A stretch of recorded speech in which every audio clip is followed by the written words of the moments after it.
Bonjour à tous.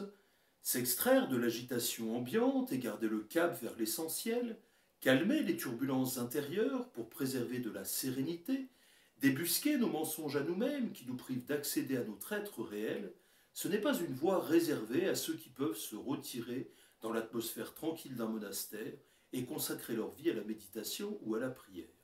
Les réalités extérieures liées à notre chemin de vie ont leur importance, dans la mesure où elles présentent des conditions plus ou moins propices, en apparence, à un vrai travail sur soi.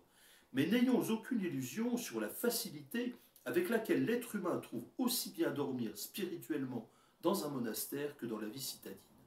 La pratique d'observance religieuse dans une tradition ou une autre, ou de technique de quelque nature qu'elle soit, n'apporte pas a priori un changement spirituel si la personne n'est pas habitée par un vrai désir d'accéder à l'éveil de soi et à une réelle transformation personnelle. Traditions et techniques sont comme des outils qui peuvent donner de bons ou de mauvais résultats suivant l'usage que chacun en fait.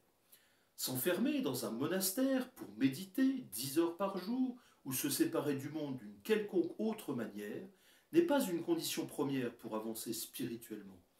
Mais réveiller en nous celui qui observe et développer une vraie présence à soi est le préalable incontournable pour sortir des illusions et des complaisances et accéder à une authentique connaissance de soi-même.